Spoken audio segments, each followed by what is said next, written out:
Welcome those of you who were able to come to our first session back, and welcome those of you who, don't think that's material, who have just arrived to this celebration of the centenary of the death of Charles Booth, a great pioneer in the social sciences, whose large part of whose archive we are very privileged to have here at LSE in the library. So we're going to continue this afternoon with some fantastic panels before moving on to a final plenary lecture later on. And I'm going to introduce this session's panelists in a moment. But before I do that, I have the great pleasure to introduce one of the no fewer than 30 direct descendants of the Booth family, who we are so happy to have with us this afternoon. Christopher Stevens, on my right, who is one of Charles Booth's great-great-grandsons. And Christopher's just going to make a very brief announcement to you before we go to the session. Nicola, thank you so much. Well, first of all, thank you all for coming and taking an interest in our great-great-grandfather, in whom we are immensely proud. We've just had the first lecture from Mary Morgan, which captured for me absolutely perfectly one part of Charles Booth's life, which is so important and significant, and which I suspect has got many, many more years to run in terms of the significance that it can make to future social policy.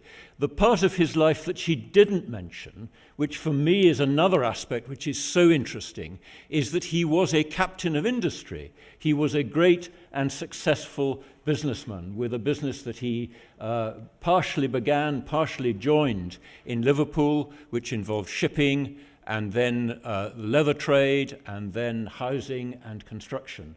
And it was an extremely successful business, and it enabled him to spend what I now understand this morning from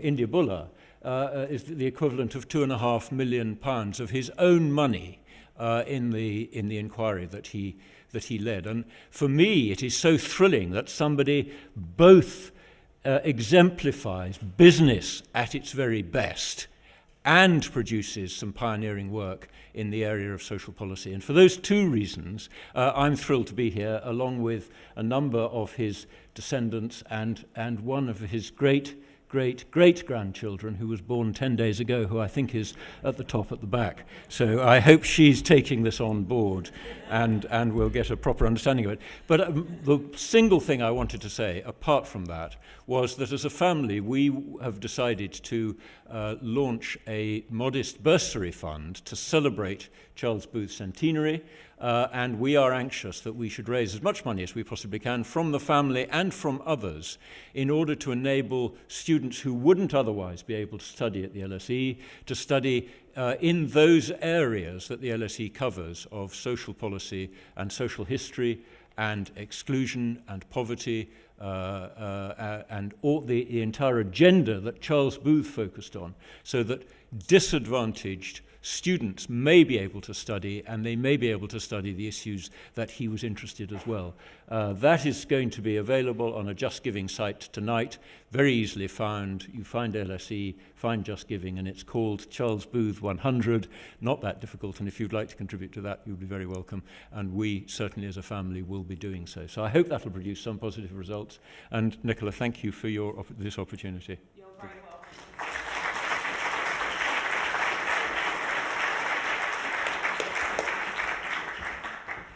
Many thanks, Christopher. I'm very glad you mentioned the source of the funding of the Booth work, which is quite amazing and inspiring, and quite possibly important for us to know, since we may be moving back into a world in which we have to fund our own research.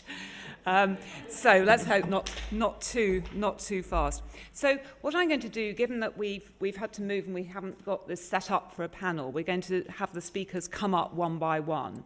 And for that reason, just to keep the, as it were, transaction costs, because I've got two economists on board here, reasonable at this stage, I'm going to mention each of the speakers now, introduce them, and then just go and sit down myself. So we have three fantastic speakers now in this session on economy, work, pay, and class, then and now. We have Professor Fran Tonkiss, who's going to speak first, who is a professor in the Sociology department here and a former director of the LSE Cities programme, so she has a very particular interest in urban space and poverty.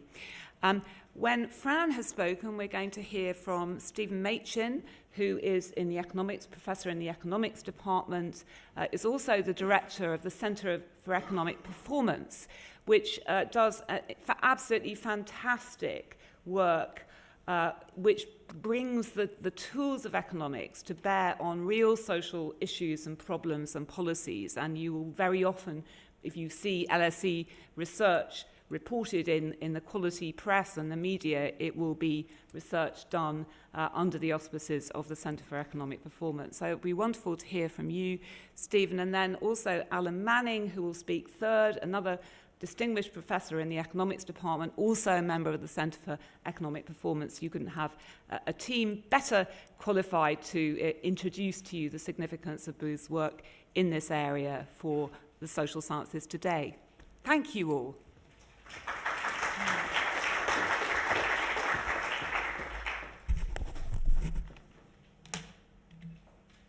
Thank you, Nikki, and thank you all for joining us this afternoon. I have to take this opportunity to say that as a social scientist, an urbanist, a confirmed Londoner by adoption, and as someone who is very nerdish about maps, this is the most exciting public event I've been involved in my 12 years at the LSE, so I'm really thrilled to be part of the celebration of Charles Booth's life and works today. Of course, I'm always struck in thinking as an urbanist and as someone who is very engaged with research in contemporary London by the extent to which we recognize the London of today in Booth's records and representations. And in particular, the way in which what Mary Morgan has just referred to as the presence of poverty in the midst of plenty, Charles Booth feels very much like a man for our days. I just want to raise a few points in the short time that I have now to reflect in a very broad brush way on some of the key issues for geographies of poverty and inequality, which Booth tracked through his work, and how we might connect with these in the London of today. And it's always wonderful to be able to gaze upon these beautiful works of urban analysis and urban visualization. This is one of the poverty maps taken from the central London area. Mary showed us one just previously. This is situating us in the bottom right corner around Lincoln's Inn Fields and going up towards central London, towards Regent's Park. I'm very interested, as I think Booth and his colleagues were, in the ways in which cities sort people, economically and socially, the way in which cities as systems, through the workings of property markets, labour markets, in the past and in many cities still today, through systems of legal exclusion, but also through more social networks, solidary bonds, and forms of boundary formation, which as sociologists we're particularly concerned with. Cities mix, sort, and unmix their populations. I've said it's very striking how recognizable the London of today can be when we look at the maps that Booth and his colleagues prepared over 100 years ago. One of the things we might note about central London is that it's quite distinctive in that it has this preponderance of wealth, as indicated by the distributions of yellow in the map. But in many other ways, this bird's eye shot of central London typifies a certain character of London's geography then and now. And that is, of course, the co-location of relative wealth and sometimes very dire poverty in very proximate social spaces. What we might think of in terms of urban social and economic mix, a concept which has been beloved of members of our political classes in recent decades, or which we might alternatively think about in terms of patterns of micro-segregation in space. And this, we know, is one of the ways in which London differs from many other otherwise comparable cities, in this, as we often say, cheek by jowl mixture of relative wealth and poverty, and of course, many different gradations of socioeconomic life in between. As well as thinking about how these were spatially distributed, of course, Booth and his co-workers were concerned to typologize these in certain class terms. It's very current to talk about the importance of having a multidimensional approach to social class in this day and age, but of course Booth did. And I just want to emphasize here the ways in which classes were understood, groupings of people around shared economic locations and characteristics, not only in terms of work and income, which clearly was a primary basis for describing different classes and allocating people to them, but also in terms of what we might now call housing classes, the areas and the forms in which people occupied the city. But also this third layer, what we might call the moral life of social classes in the city. We tend, of course, to reflect very closely on the moral life of the urban poor. Perhaps we are less concerned than we might be with the moral lives of the rich. But some of that discourse, which was understood in fairly conventionally religious terms, but also in terms of everyday conduct within Booth's research, is very much back in how we think about geographies of socioeconomic inequality in our cities today. But another thing I'd like to note about Booth's work, which I think is particularly distinctive and innovative and resonates with the ways in which sociologists of class think about these gradations today, is the very careful work he did around the middle, to think about what we now call horizontal cleavages across the middle sections of society, rather than just a very simple schematic class hierarchy of upper, middle, and lower classes. To contrast this representation with a rather less picturesque one, this is just some information which I've taken from recent income data through the Inland Revenue Service, looking at London today, not in a spatial sense, but at a metropolitan regional sense. And at this sort of top level, the picture we get of London is of an increasingly polarized space economy. It is, of course, the richest part of the country. It is also the most unequal part of the country. It's not unusual in itself that cities should concentrate inequality. Cities tend to be magnets both for poor populations and also, as we know, for rich populations, but they are very starkly overrepresented within London's population, London's growing population, which of course is another parallel between our London and Booth's after a very extended period of population decline or stagnation during the 20th century. So London overrepresents people at the very top of the income ladder.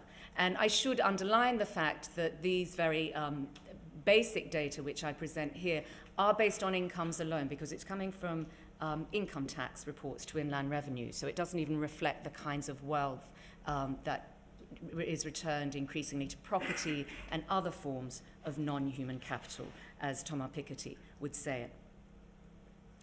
Something to observe in this concentration of wealth at the top of the metropolitan economy is that some of it, of course, is in the occupational sectors which we would expect and with which we're very familiar, top earners in law, in medicine, and so on.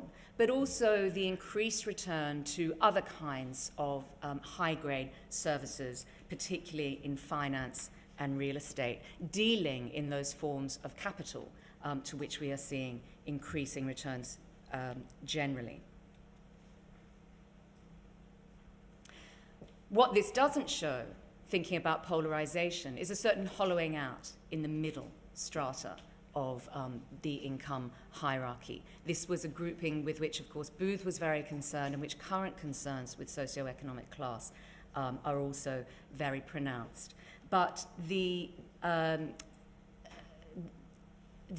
eroding over time of certain middle segments of the earning ladder around relatively skilled, relatively well-paid, relatively secure employment that would have fitted into those pinks and purples on the Booth typology. The groups in the manual working class and the lower middle classes that were more likely to be unionized, and Mary has noted the importance of that in terms of economic security.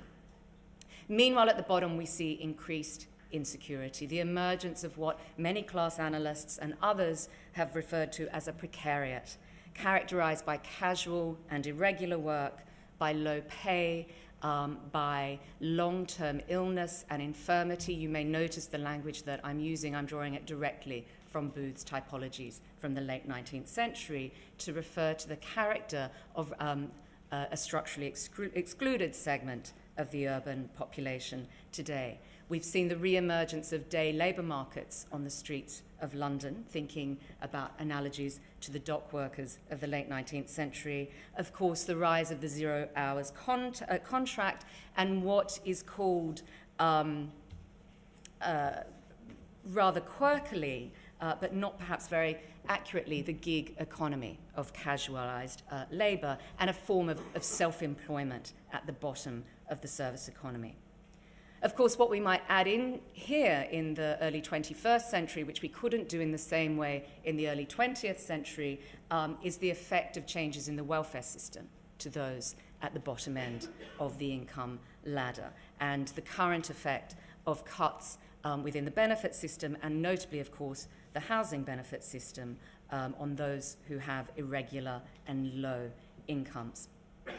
Another thing I'd like to note about contemporary London, which puts us in touch very closely with Booth's London, is the importance of migration on the urban population. This was a significant concern for Booth and his researchers, particularly the inward migration from Eastern Europe in the late 19th century. It resonates with what we see in contemporary London. London is growing, as we know. It's growing at a somewhat faster pace, at least currently.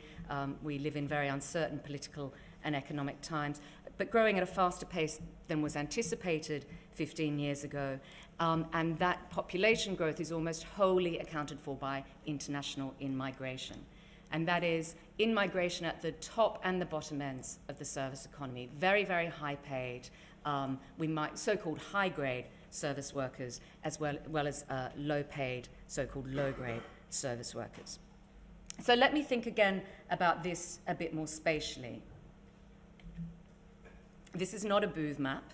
It's a less beautiful map. It comes from another source which has a very well-developed interest in geographies of inequality and relative wealth in London, and that is the Evening Standard property pages. And it shows the tube map reorganized around prices per square feet for residential real estate. And it gives you the rich tip that the Metropolitan line is the one to go for. There are so many ways in which this idea of mapping the economies of London have been taken up since Booth. I, of course, am a fan, and I tend to think his remain unrivaled in the stories that they have to tell, as well as in their visual quality. But there are always these shades. The ghost of Booth, I think, leans over all of these latter representations. Indy mentioned earlier the importance of transport infrastructure in Booth's account of the London of the late 19th century, and in particular the way in which major infrastructures, rail especially, would cut off, would striate the city, would compound the kinds of economic divisions which were otherwise being produced through property and labour markets. Now, of course, we tend to see these major infrastructure projects as opportunities for development, but they remain extremely central to how we think about the space economy of London today. And then final representation to think about. A monopoly board reimagined through the lens of generation rent. Because another one of the ways, and this is the last point that I want to leave you with, another one of the ways in which London now is much more like Booth's London than it has been probably at any other period during the last 100 years has to do with geographies of housing tenure in the city, which I know we will hear more about after the break. That is, that housing in London is now largely provided through the market, as it was in the late 19th century, and of course, in particular, through the private rental market, which takes a significant, still a minority, but a significant share of housing provision in contemporary London. So what we're now referring to as generation rent, those who must find housing provision through the private rental market, are living in a certain kind of 19th century reality, because that is what most people did at that time too. So the Monopoly Board generation rent is comparing how much you can buy a property on these streets for when you're playing Monopoly compared to an average room price in 2015. A very nice visualization that gets at the fact that has recently been indicated, or estimated, I should say, that those on an average London salary of £37,000 will find 2/3 of the city unaffordable in the private rental market. So to conclude, one of the abiding images that I take as an urban sociologist from Booth's work is the spatial mixing of London. The co-location, if not necessarily the convivial coexistence of different economic and social classes.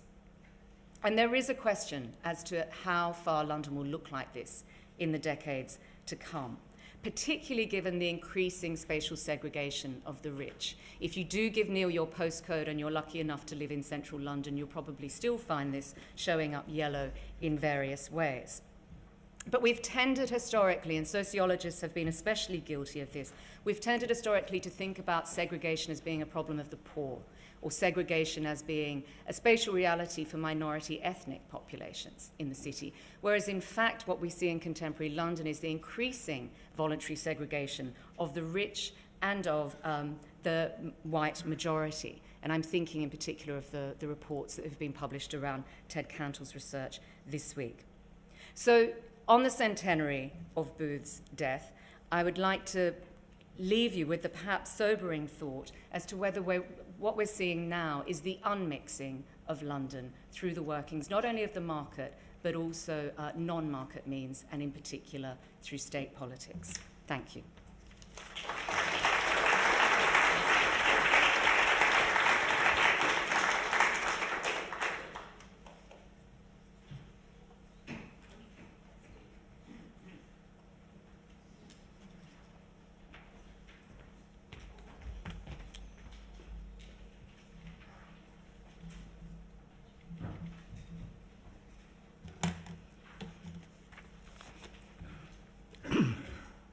Okay, I should say from the outset that I'm delighted to give this presentation.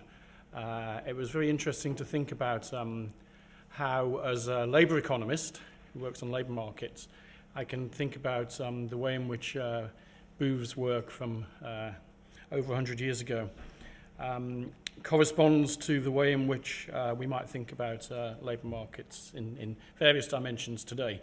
So the kind of brief we've got here is, now and then and now, and issues about economy, work, pay, and class. So I shall talk about various dimensions of that as we kind of go through.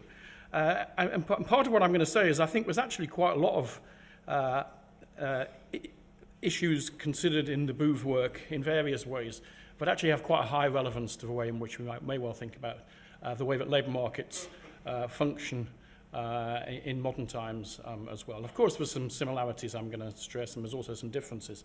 But I'm going to talk about some themes that I think we can use the kind of Booth way of looking at things to think about things today as well. Okay.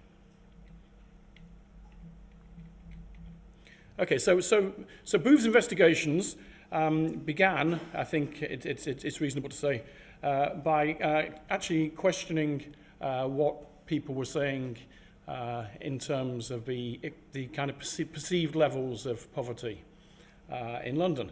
And so the kind of numbers that we're being banded around were something like a quarter of people living in extreme poverty. And what happened from these investigations actually was a huge amount of evidence that was produced in terms of actually 17 volumes of evidence on life and labour of a people, which is what the first two volumes were called, and then the subsequent 15 were the in London part as well. And actually, it's really rather interesting that Booth's, I think, initial motivation for doing this was perhaps to question whether 25% was too high. And actually, the reality is that he concluded the opposite, but actually there was more, not less, concentrated poverty in London after engaging in this extremely detailed data collection process, an extremely time-consuming process as well, in terms of what happened. And so Mary nicely, for me, it said that the actual evidence is 30.7%, rather than the perceived ballpark number, if you like, of 25% before. So I guess in terms of the actual research, it's the maps themselves that are probably the best known to people. Certainly that's true to me until I probed a bit further in terms of looking at things. But there's actually a huge amount of detail in these volumes on lots of issues of relevance to economists and indeed social scientists in general. And particularly from my perspective as an economist, on the economy, on work, on wages, and on social class. And so it's extremely interesting, I think, to think about the potential relevance of the way in which this research was done for contemporary labour markets. And so that's what I'm going to try and think about in terms of this fairly brief presentation that I'm going to give. So I have a map as well. I'm afraid mine's not as custom. Oh, I should also say this. And in terms of actually doing research, I think it's really rather interesting that we have kind of a mix here of quantitative evidence and qualitative evidence in terms of work that was produced, which is pretty interesting in terms of the way that we think about collecting data and doing research these days, which is something I'll talk about as I go through.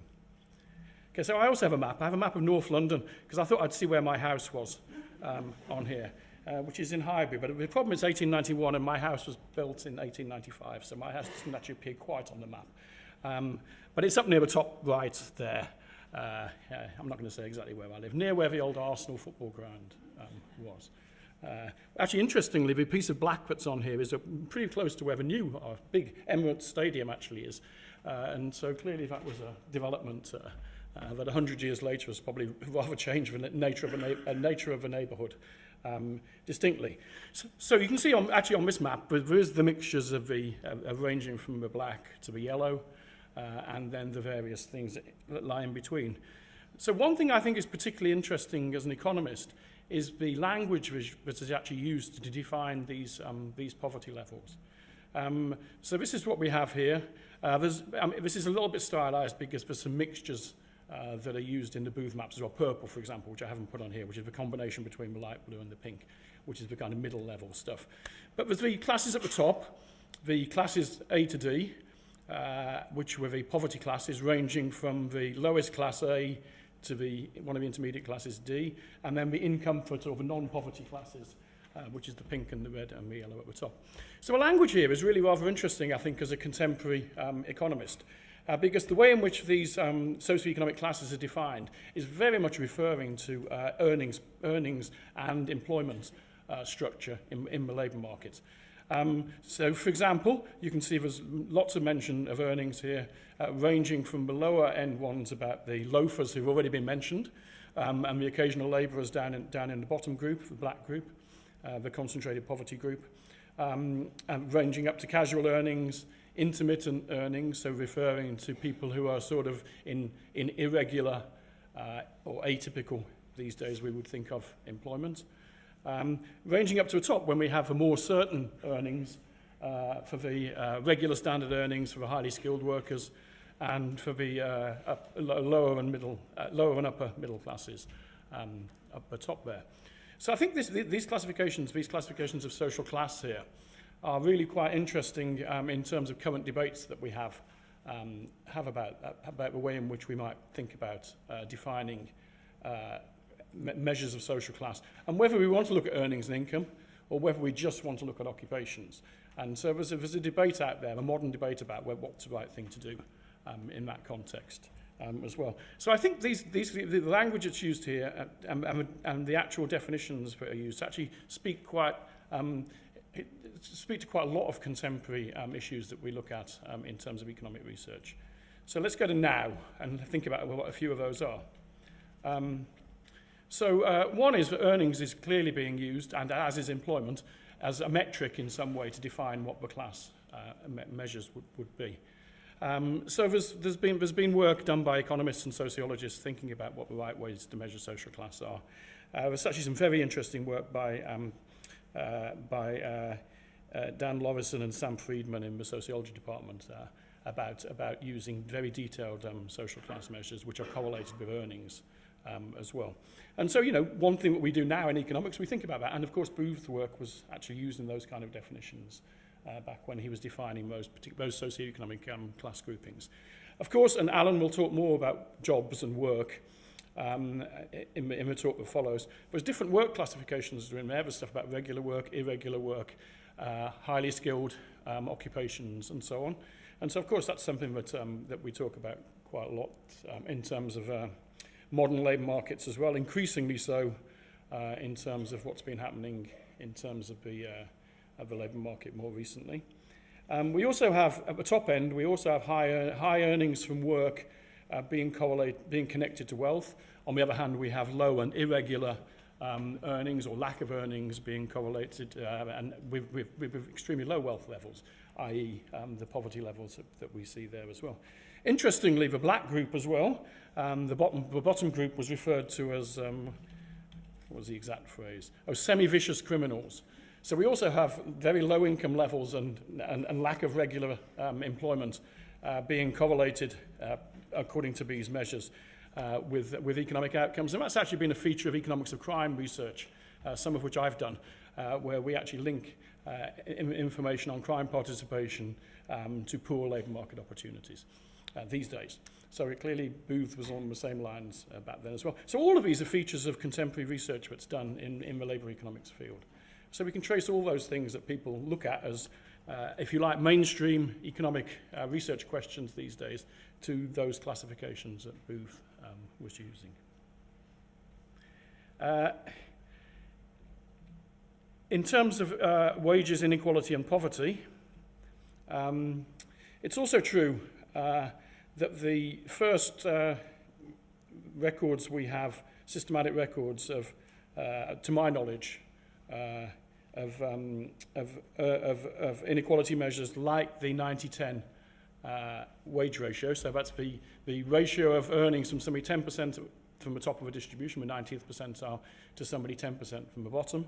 And the first historical representative records we have on a particular classification, male, manual, full-time, weekly earnings, comes from the British Historical Labour Statistics, and it's from the wage census of 1886.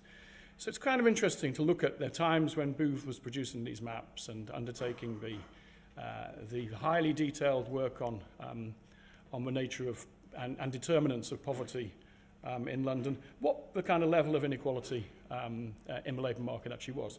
So back in 1886, you should take these with a little bit of a pinch of salt because, whilst I am using the exact same measure through time, there may well be some measurement issues to do with that, which I will fully acknowledge. But back in 1886, the 90th percentile, so the 90th percentile male, manual, full-time man, who's in terms of weekly earnings, was earning 2.09 times as much as the 10th percentile full-time manual male worker. If you kind of track this through time, it bounces up and down a bit, but there's various periods that I've put on here. So just before the Second World War, this was 2.07. In 1979, just before inequality started rising in Britain, the start year kind of is somewhere of the big rise in inequality that's taken place over the last 30 or 35 years in Britain is somewhere around about the late 1970s. So 1979, you can see it's not very far again from where we were before, 2.17.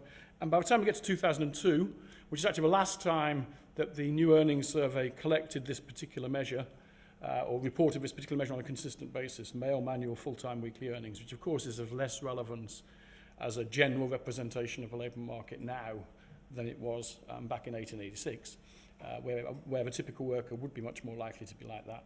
It's gone up to 2.5.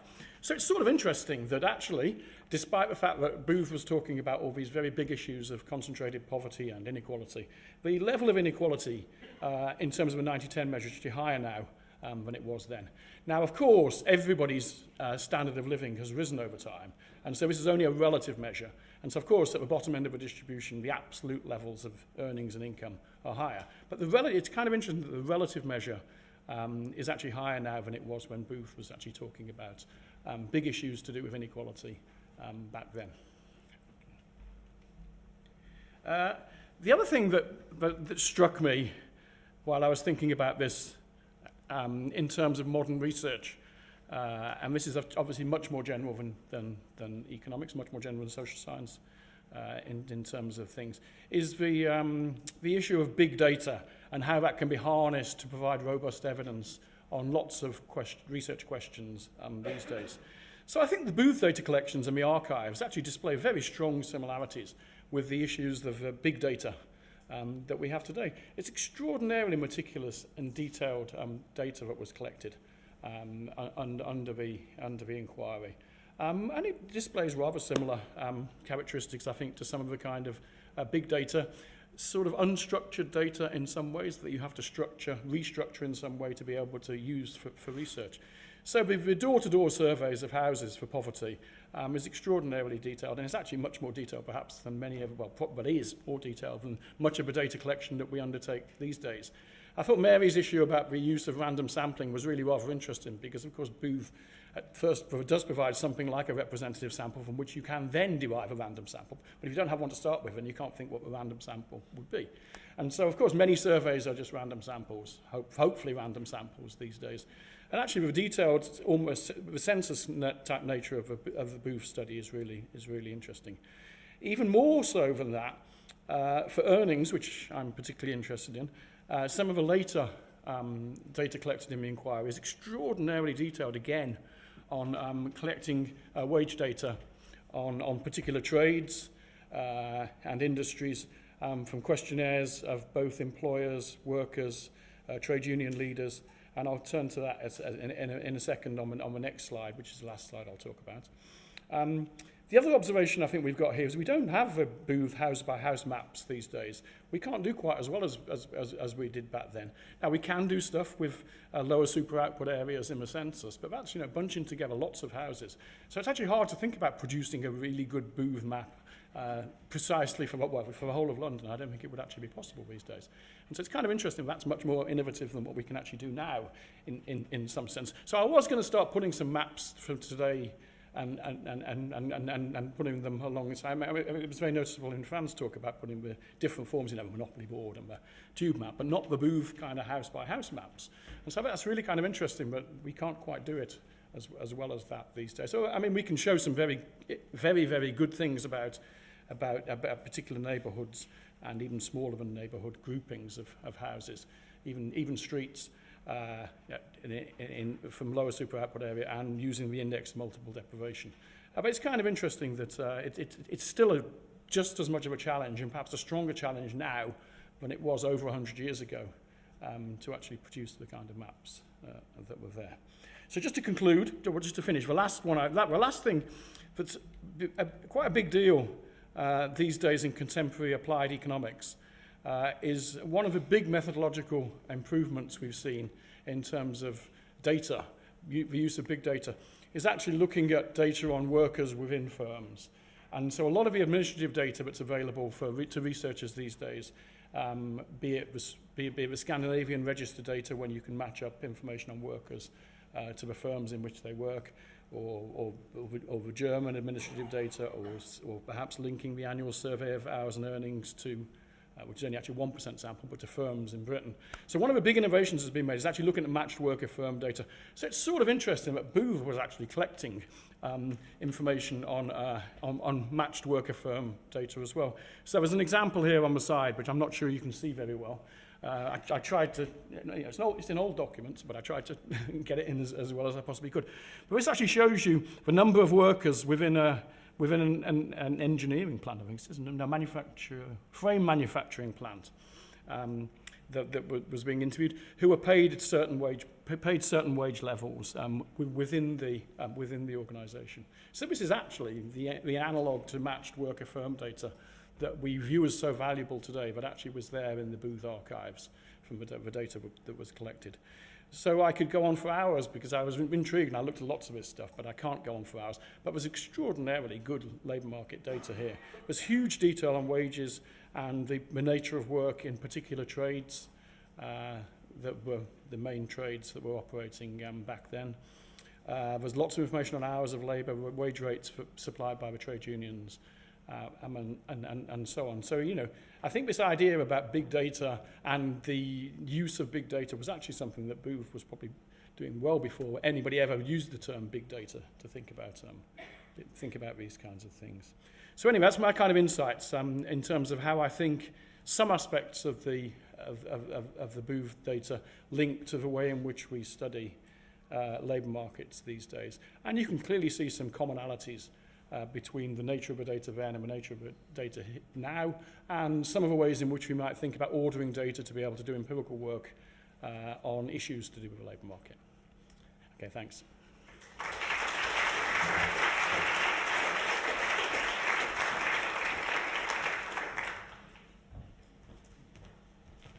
Okay, thank you very much. Well, it's a pleasure to be able to talk at this event. I'm going to focus on the similarities and differences in the labour market in Booth's day and today.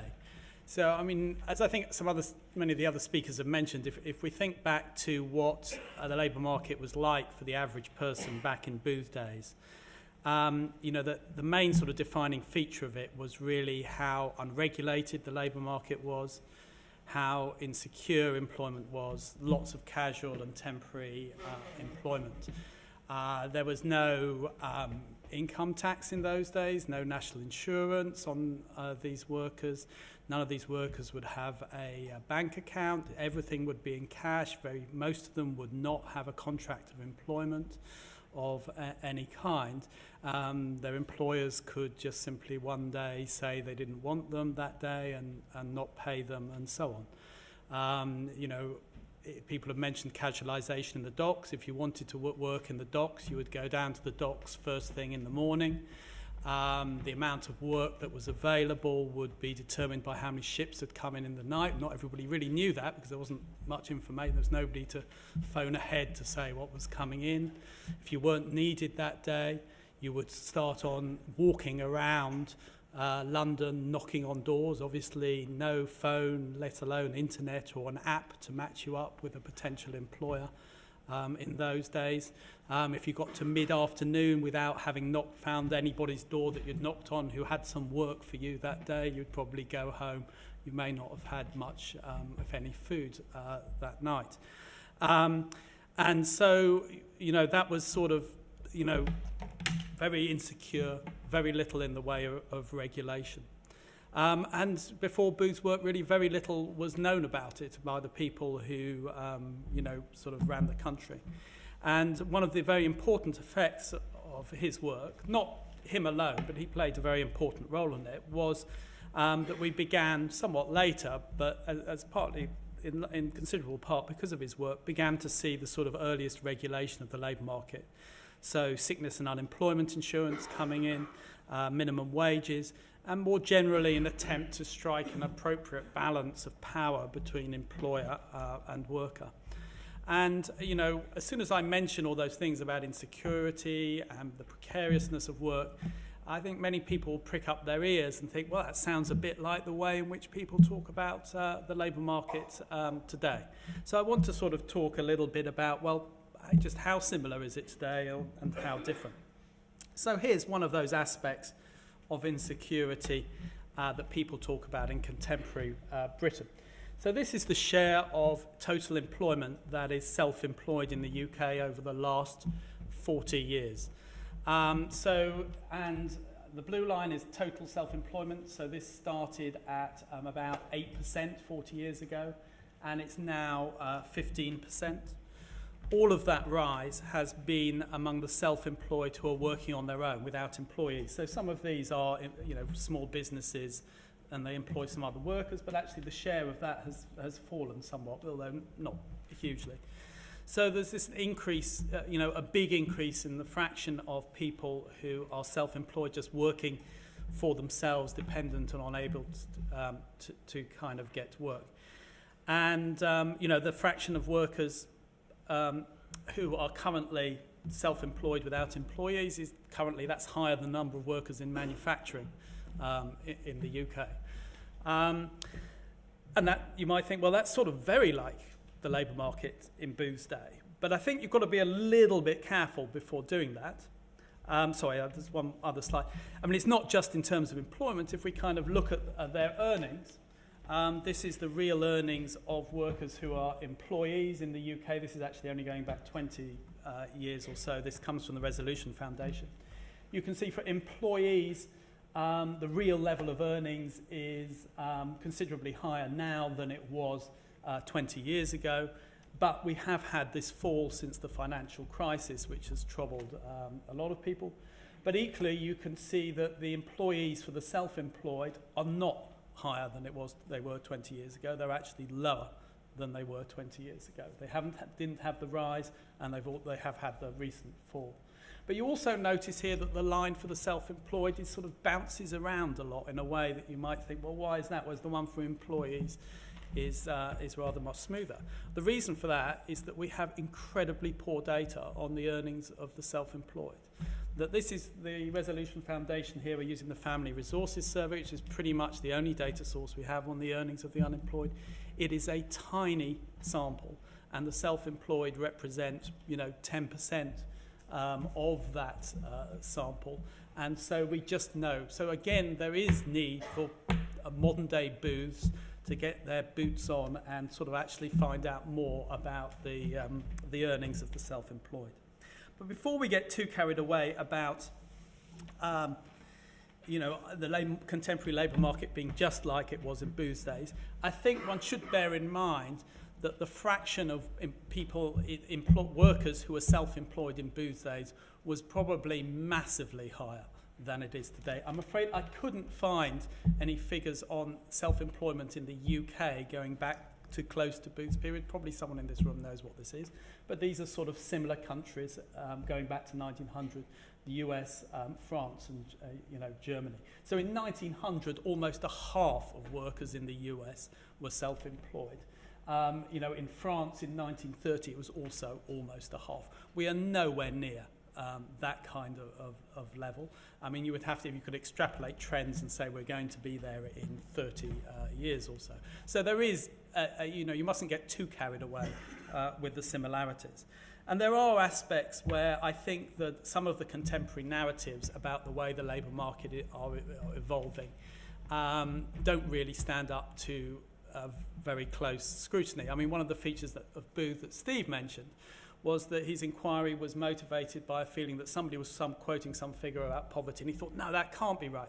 And he went out and found out for himself. And when the facts sort of were in conflict with his initial views, he had the integrity to change his opinions rather than try and change the facts, which is what some people would sometimes try and do. And so, one contemporary narrative is that more and more people in the UK are in temporary contracts without permanent contracts of employment. Well, this is what that actually looks like. So this is the share of employees in temporary contracts in the UK. It's currently 6% in the UK, whereas you'd have narratives that this is much higher than that. And it is actually not the lowest it's ever been over the last 30 years here, but it's not that far off. It was actually higher in 1980 than it was today, and that doesn't show the same kind of picture like the shares of workers in self-employment. So I think a lot of narratives about the growing importance of temporary contracts are slightly exaggerated and so on. But one of the other things that we kind of also, I think, and other people have looked at are the sort of the forms of contracts that people have, even if they're in permanent contracts. So, I mean, I suppose the prime example of this would be 0 hours contracts. This is the ONS estimates of the fractions of employees who are on 0 hours contracts. Currently, they estimate around 3% of employment, but not so high. But you can see very sharp rises. But again, this is an area where I think our data cries out for a modern-day booth to actually get to the bottom of this. I think the ONS now ask people explicitly in the labour force survey whether they're on a 0 hours contract, but a few years ago nobody talked about it, so they had to infer it from answers to other questions. But it may have been that actually those, some years ago no one used the phrase 0 hours contracts. Some people actually were on 0 hours contracts, they just didn't know it because nobody called them that. So it may be that actually the numbers 10 years ago were rather higher than this, and the increase not as dramatic. So, again, this estimate of the sort of workers that are in what we might call the sort of gig economy is, there is a lot of uncertainty about that. We still need better quality today, even though we think that there's huge amounts of information out there. So this is a survey of the fraction of workers who are in sort of these what they call sort of called independent workers. So this is a combination of self-employed, sort of gig economy type activities.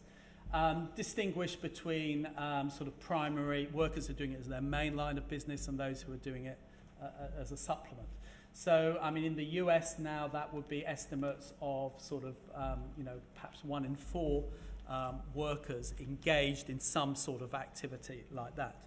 One shouldn't conclude that all of it is a bad thing. If you actually, into these surveys, people try and ask questions about the extent to which people are choosing to work in this way, and not just because they feel they have to, not out of necessity, you do come up with the result that the majority of workers in this kind of activity actually self-describe themselves as choosing this is their choice, rather than they're forced to do it out of necessity.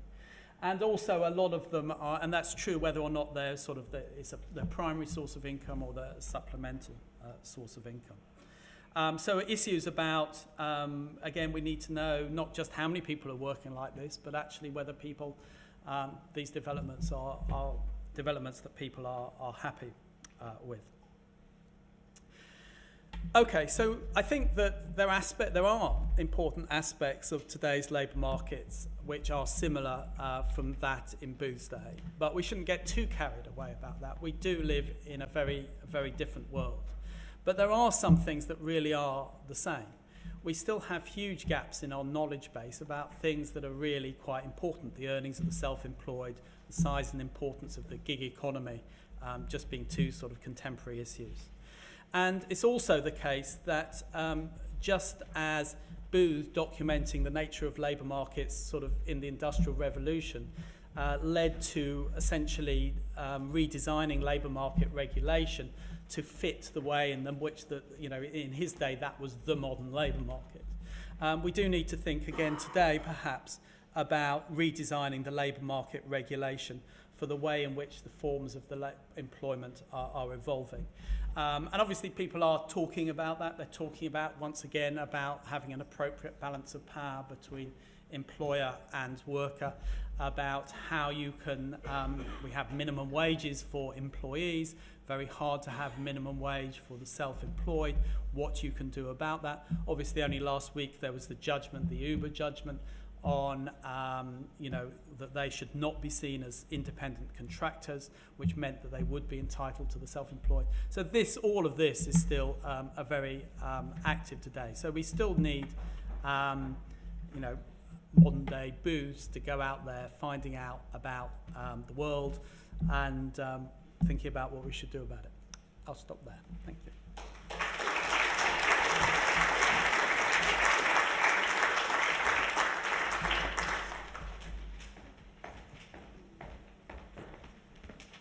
Thank you all so much. It's been wonderful in the session, I think, to hear something about some of the areas of the Booth archive and research that perhaps aren't as well known as the maps, which have such immediate visual appeal, and also to see how that connects with some of the points that Mary was raising earlier about the nexus between Booth's research and social and political action. Also, a great advert for the social sciences and their capacity to chip away at received wisdom and the false assumptions, including those of researchers themselves when practiced to the highest level. We have overrun because of the room move, but I would like to make time for at least one round of questions, if that's okay. Billy, do we have any? We don't. Okay, so this is going to have to be done on a basis of people really speaking very loudly, and then I will repeat the question, and I'll ask people to come up and speak from this microphone. I'm just going to take 2 or 3 questions if there are some. I will take them all together and then give the speakers a chance to respond. As people think about their questions, I can't resist just observing on the back of the last points Alan was making that this is one of the really great things about teaming up with the Research Festival, because I had the pleasure earlier today of reading and judging the entries in the booth for the Booth Prize.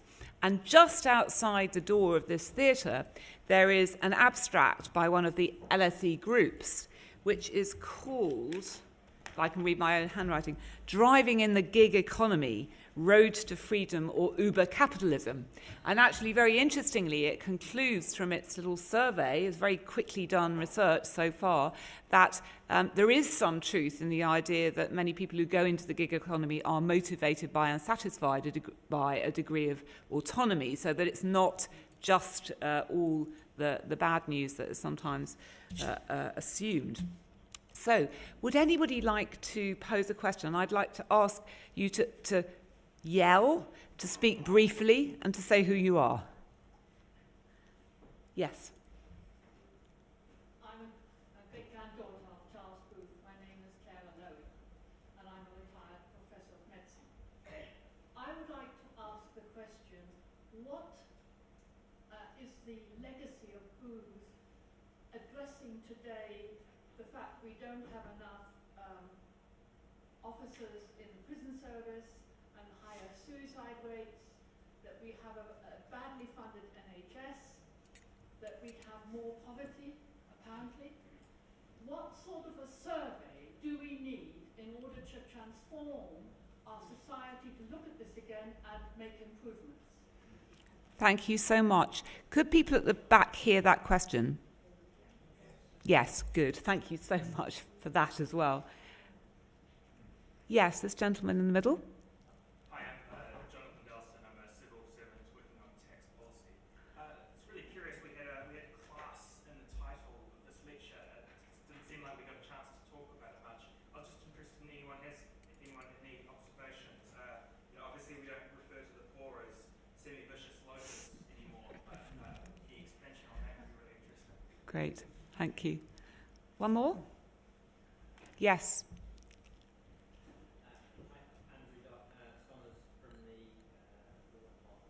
Question about the self-employment data.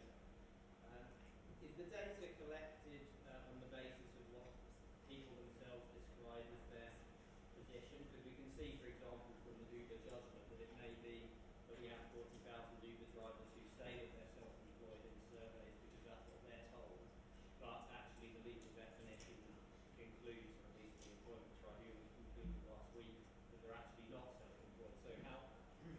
So what's the source of the data then that you picture in those graphs? Thank you all very much. Can I invite any of you who want to respond to come up here? Just while I wait for you.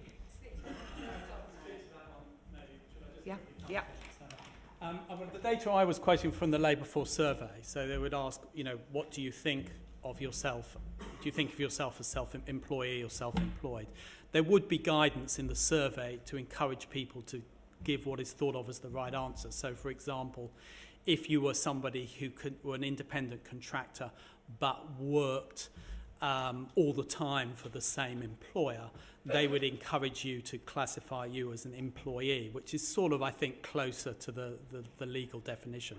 But there would be some slippage between, it is self-reported, and, it's not exactly, the legal definition. But we have other sources of information as well, from tax records and so on and so forth. So I don't think that it's that inaccurate, I would think.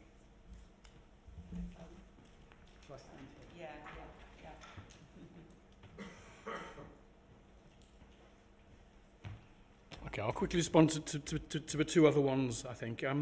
So the first question is a very important one, I think, about the, if you like, how does the legacy of the Booth way of doing research inform how we might draw policy implications from research? And so I think the legacy would be to try and continue in the vein of meticulously collecting very detailed data and then doing rigorous research using those data, perhaps on the kind of issues that Alan was talking about, the more modern issues, more about contemporary labour markets, and then trying to draw policy implications that follow from that work to inform policy on how the sorts of things that you're mentioning could be potentially improved. And so I think there is a legacy there that can inform the policy implications. I think on the class measure, I think I did talk about the class stuff a bit because I thought it was very interesting the way those socioeconomic class groupings were defined, using a combination of information on work and on wages, earnings, from my perspective, but also the broader way in which the data was collected by going from house to house and assessing the nature of poverty that's there. And so it's using a much more broad definition than some research uses, which it just tends to look at occupations or father's occupation in lots of detail. It's actually using information, a variety of pieces of information about individuals and their households to think about how you could define those kind of class groupings. And I think that's a good way of thinking about trying to combine pieces of information together to define whatever it would be, in this case, kind of socioeconomic class groupings. Okay. I'll also have a look at the first, actually. On the first question, I think I just want to add something to the comment that Stephen made in response, which is to say that a lot of the social research that needs to be done is not necessarily as a basis for policy, because I think much of this exists. And what we saw in Booth's time, which Mary highlighted, with the fact that it came together, this wealth of knowledge came together with political will to actually intervene in these areas. But we really also need social research that will evaluate the effectiveness of government policy. We've recently seen a large study that shows recent interventions with some of the poorest families in the country, not just within the cities, have had nil effect, at best very, very minimal effect, and possibly nothing at all, after huge government expense. Now that's a depressing outcome, and it's not a good news research story, but it is the kind of evaluation research that equally has to be done. So it's not just imposing problems for policy, but also in assessing our policy responses. On the question about class, I would be very wary, and I think this is where I do have to part company with one of my social scientific heroes, Charles Booth, of thinking about class as a moral category for contemporary social scientists, because class, the discourse of class in the media and in political debate is so deeply moralized that the role of social scientists should actually be to think about this in terms of socioeconomic positions, opportunities, life chances, not in terms of conduct and moral behaviour, because we're living in a wider public debate of benefit street and benefit cheats and the deserving and undeserving poor. This is something that social scientists need to challenge through, I would have to say, more value-free social research. Thank you, Fran. And I'd like to just add, I'd like to just add that, again, on that very point, about which I think we'll be hearing more in the next session, on which includes somebody speaking about perceptions of crime and criminality. One of our, another of the posters in the research festival outside that you may have a chance to see during the tea break is by one of our social psychology and behavioural sciences PhD students, who's working precisely on the great power of these stereotypes, these moralised categories in the way people view the unemployed. And so, it's a very, very live issue, and I'm sure we're going to be talking about it in the next session. Thank you all so much for a fantastic session. Thank you for your questions, for being here. Enjoy the tea break, enjoy the research festival, and see you at 5:15.